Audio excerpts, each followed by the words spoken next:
साल 2014 राष्ट्रीय स्वयंसेवक संघ 1925 से जिस काम में लगा हुआ था, नरेंद्र मोदी के प्रधानमंत्री बनने के साथ उसका एक अहम पड़ाव पूरा हुआ। लेकिन संघ सरकारों की तरह 5 साल की इकाई में नहीं सोचता, वो सोचता है दशकों में। तो 2014 खुद को दोहराता रहे, इसलिए जरूरी था कि मोदी के साथ संघ की नर्सरी से निकले सबसे काबिल लोगों की टीम जुड़े और इसके लिए एक नेता को दिल्ली तलब किया गया। नेता जिसे संघ और भाजपा ने खुद बड़ी जिम्मेदारी के लिए तैयार किया था। नेता मोदी से मिलते हैं। हमने सुना है कि मोदी ने ऑफर दिया था, मेरे कृषि मंत्री बन जाओ। जवाब मिला, सोचकर बताता हूं। ये नेता फिर अपनी राजधानी लौट गया। अगले रोज मोदी ने अखबार में उन नेताओं के बयान पढ़े जो इस नेता और हमारी कहानी के नायक की सदारत में 2018 के विधानसभा चुनाव लड़ना चाहते थे। सत्ता को अपनी मुट्ठी में बंद रखने वाले मोदी को ये इनकार की तरह सुनाई दिया, मुल्क का सबसे ताकतवर आदमी बनने के कुछ हफ्तों के भीतर। नमस्कार, मैं हूं सौरभ द्विवेदी और आप देख रहे हैं लल्लन टॉप के पॉलिटिकल किस्सों की खास सीरीज मुख्यमंत्री। और मुख्यमंत्री के इस एपिसोड में आपको सुनाऊंगा मध्य प्रदेश के उस मुख्यमंत्री के किस्से जो नरेंद्र मोदी जैसे धाकड़ नेता की नाराजगी से लेकर भीषण भ्रष्टाचार के आरोप और एक बटी हुई पार्टी की कलह से लेकर किसानों पर चली गोलियां, हर तरह के क्राइसिस को मैनेज करने में माहिर रहा। और इसीलिए जब किसी लहर के चर्चे मुल्क ने सुने नहीं थे, एक फैक्टर बनकर वो उभरा और उसका नाम है शिवराज सिंह चौहान।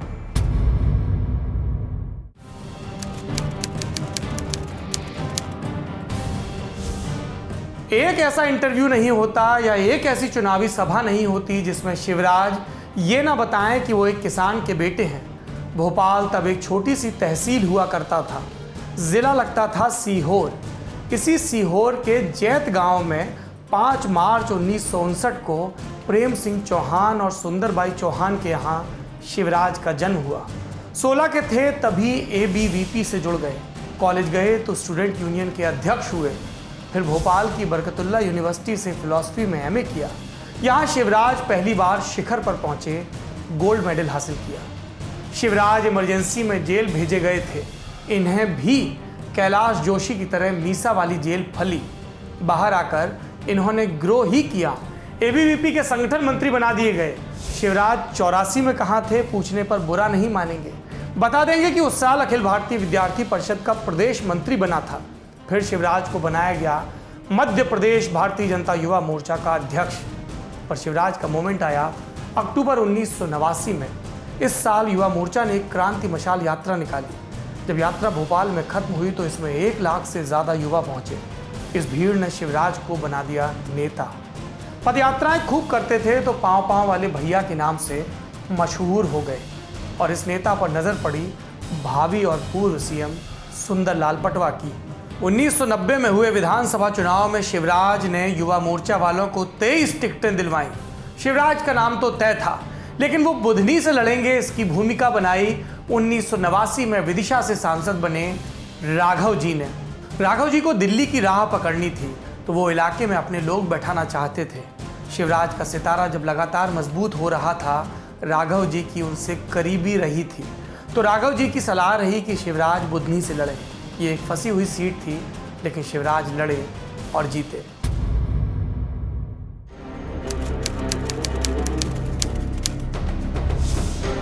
उन्नीस के लोकसभा चुनाव में राघव जी ने एक बार फिर विदिशा लोकसभा से सांसदी का पर्चा भरा।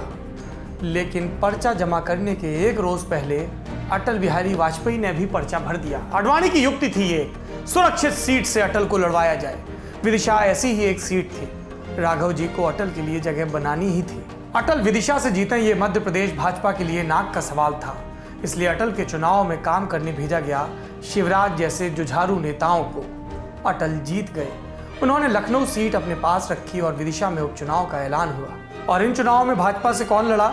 वो शिवराज, जिसका चुनाव में बढ़ चढ़ कर किया गया काम वाजपेयी की नज़र में आ गया था। अटल से शिवराज का ये परिचय शिवराज को आने वाले वक्त में बड़ा काम आया। सांसदी जीतकर शिवराज दिल्ली गए तो दीदी की टीम में शामिल हो गए। टीकमगढ़ से आने वाली उमा दीदी उमा भारती युवा मोर्चा की अध्यक्ष रही थी और गोविंदाचार्य की करीबी थी, तो उमा के मार्फत शिवराज का परिचय गोविंदाचार्य से हुआ। वो देश भर से भाजपा के लिए ओबीसी चेहरे तैयार कर रहे थे। सियासत की भाषा में इसे सोशल इंजीनियरिंग कहा जा रहा था। शिवराज गोविंदाचार्य को जम गए। नतीजा 1992 में शिवराज भारतीय जनता युवा मोर्चा के अखिल भारतीय महासचिव बन गए। इसके बाद शिवराज लगातार विदिशा से सांसदी जीते, लेकिन उन्हें युवा मोर्चा और संगठन की कमेटियों में व्यस्त रखा गया। वो न दिल्ली में उठे न मध्य प्रदेश लौट पाए, क्योंकि दोनों जगहों पर उनकी सक्रियता को काबू में रखा गया। लेकिन इस वक्त का शिवराज ने बखूबी इस्तेमाल किया। केंद्र की राजनीति में जितने बड़े नाम थे उनसे राब्ता कायम किया। अरुण जेटली, लालकृष्ण आडवाणी और प्रमोद महाजन, इस परिचय ने काम किया। 2000 में शिवराज एक और सीढ़ी चढ़े, भारतीय जनता युवा मोर्चा के राष्ट्रीय अध्यक्ष बने। इसी साल शिवराज विक्रम वर्मा के खिलाफ मध्य प्रदेश भाजपा अध्यक्ष का चुनाव लड़े। कुशाभाऊ ठाकरे की नाराजगी मोल लेकर और हार गए। लेकिन ये बात चल पड़ी कि शिवराज दिल्ली से भोपाल आने में खासी रुचि रखते हैं।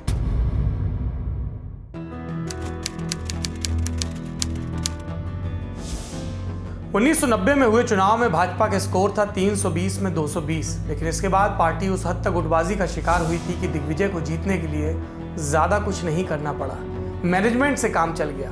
पार्टी अब और वॉकओवर नहीं देना चाहती थी, तो 2003 में उमा भारती को एमपी भेजा गया। उमा भारती का उठान पूरी दुनिया ने देखा, लेकिन शिवराज ने बंद दरवाजों के पीछे तरक्की की। वो दिल्ली में ही रहे, लेकिन उन्हें प्रमोशन देकर संगठन में राष्ट्रीय महामंत्री बनाया गया। उमा भारती ने मई 2003 में चुनाव से पहले एक संकल्प पत्र जारी किया था।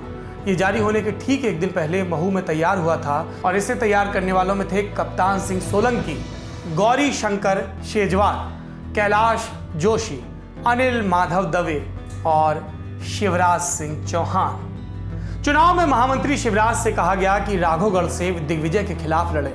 लगा कि शिवराज को सक्रियता दिखाने के अपराध में शहीद किया जा रहा है, क्योंकि बाकी मध्य प्रदेश में भले दिग्विजय को बंटाधार कहा जाए, राघोगढ़ में दिग्विजय सिंह तब भी राजा साहब ही कहलाते थे। लेकिन शिवराज का पर्चा भरवाने खुद अरुण जेटली, उमा भारती और कैलाश जोशी पहुंचे। भाजपा में शायद ही किसी को लगा होगा कि शिवराज ये चुनाव जीतेंगे, और शिवराज पूरे 21,164 वोट से चुनाव हारे भी। लेकिन शिवराज को दिग्विजय की टक्कर में खड़ा करके पार्टी ने संदेश दे दिया था, शिव ही सुंदर है।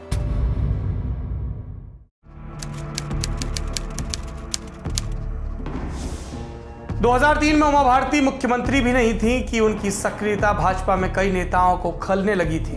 पटवा गुट उमा के प्रदेश लौटने से पहले ही उनका विरोध कर रहा था, लेकिन वोट भाजपा को उमा के चेहरे और तेवर पर ही मिला था, और ये उमा भी जानती थी और भाजपा भी। लेकिन तिरंगा विवाद ने उमा को एक बार जो सत्ता से बाहर किया, उनके विरोधियों को मौका मिल गया।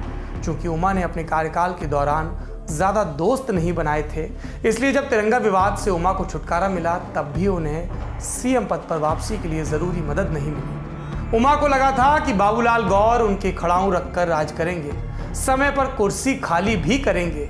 लेकिन बाबूलाल गौर ने जड़ें पकड़ ली और उमा को यह बताया जाने लगा कि उन्हें इंतजार करना चाहिए। बुरी तरह बिफरी उमा लगातार अपने पाले वाले सांसद विधायक लेकर शक्ति प्रदर्शन करने लगी। 2005 के दशहरे को उमा के घर विधायकों का एक बड़ा मिलन समारोह हुआ। 92 विधायक खुद आए, 18 ने समर्थन का फैक्स किया। उमा भारती उस दिन राजभवन में इन विधायकों की परेड करा देती तो सरकार गिर जाती, लेकिन ऐसा हुआ नहीं। मध्य प्रदेश की राजनीति में उमा भारती के ताबूत में ये आखिरी कील थी उस करियर के दौर की। इसके बाद पार्टी ने चुन चुनकर उमा से विधायकों को तोड़ा। उधर भाजपा हाईकमान ने मध्य प्रदेश में अपने भविष्य को टटोलना शुरू कर दिया। बाबूलाल गौर की भूमिका पूरी हो चुकी थी। अब पार्टी वहां एक ऐसा सीएम चाहती थी जो सूबे में पार्टी को एक सूत्र में बांध सके, सरकार भी चला सके और चुनाव भी जिता सके, और ये सब बिना हाईकमान की आंख में किरकिरी बने करे। मई 2005 में भाजपा के संगठन के चुनाव होने थे। तय था कि शिवराज महामंत्री से प्रमोट होकर अब प्रदेश अध्यक्ष बन जाएंगे। इसलिए भी कि कैलाश जोशी उम्र के कारण दोबारा अध्यक्ष नहीं बनते, और इसलिए भी कि हाईकमान ने उमा भारती को बिहार चुनाव में काम करने भेज दिया था। रही सही कसर पूरी हो गई जब भाजपा में गुटबाजी पर सुंदरलाल पटवा का एक लेख अखबार में छपा, जिसकी आखिरी पंक्ति थी, चूके मत चौहान।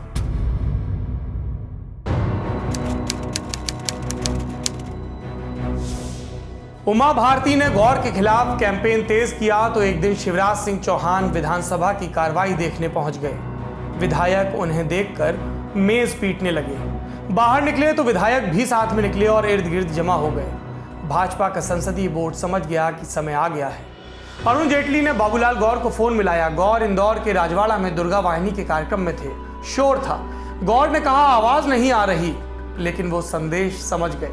शिवराज सिंह चौहान भोपाल आ रहे थे।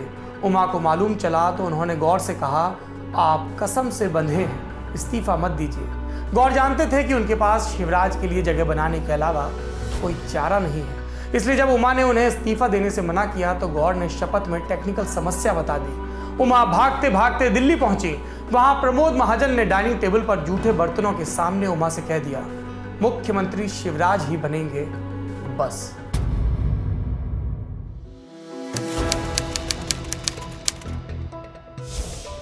दिल्ली से इशारा होते ही शिवराज भोपाल शताब्दी में बैठ गए। गाड़ी जब भोपाल पहुंची तो लगभग 60 विधायक शिवराज की अगवानी के लिए स्टेशन पर थे। इसी शाम मध्य प्रदेश भाजपा के मुख्यालय यानी दीनदयाल परिसर में विधायक दल की मीटिंग हुई। दिल्ली से अरुण जेटली, प्रमोद महाजन, राजनाथ सिंह और संगठन महामंत्री संजय जोशी आए।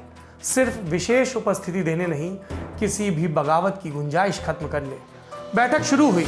थोड़ी देर में उमा खड़ी हो गई, बोली, विधायक दल का नेता वोटिंग से चुनो। संजय जोशी ने लगभग धकियाकर उन्हें बिठा दिया। 173 विधायक अपने पूर्व मुख्यमंत्री के साथ ये होता देख सन्न हो गए। उमा थोड़ी देर बाद अपने बचे कुचे विधायकों के साथ बाहर कर दी गई।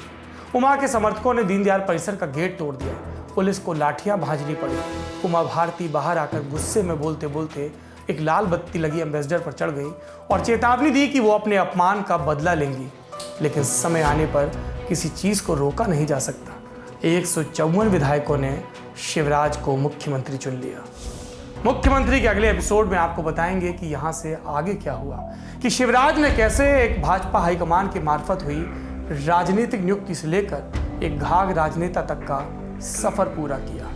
मुख्यमंत्री लल्लन टॉप के पॉलिटिकल किस्सों की इलेक्शन स्पेशल सीरीज।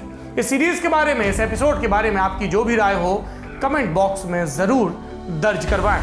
अगर आप YouTube पर यह वीडियो देख रहे हैं तो दी लल्लन टॉप के YouTube चैनल को सब्सक्राइब करना ना भूलें। बेल आइकन भी जरूर प्रेस कर दें ताकि जब भी पॉलिटिकल किस्से अपलोड हो आपको फौरन से खबर हो जाए। जो दोस्त फेसबुक पर यह वीडियो देख रहे हैं वो दी लल्लन टॉप के पेज को लाइक करें और सी फर्स्ट के ऑप्शन को भी प्रेस कर दें ताकि लल्लन टॉप की खबरें, लल्लन टॉप के वीडियो उनसे मिस ना हो। एक और जरूरी सूचना, अब लल्लन टॉप की एंड्रॉयड ऐप भी आ गई है। इसको डाउनलोड कर लें क्योंकि इसी पर अपलोड होते हैं सबसे पहले लल्लन टॉप के सब पॉलिटिकल किस्से। शुक्रिया।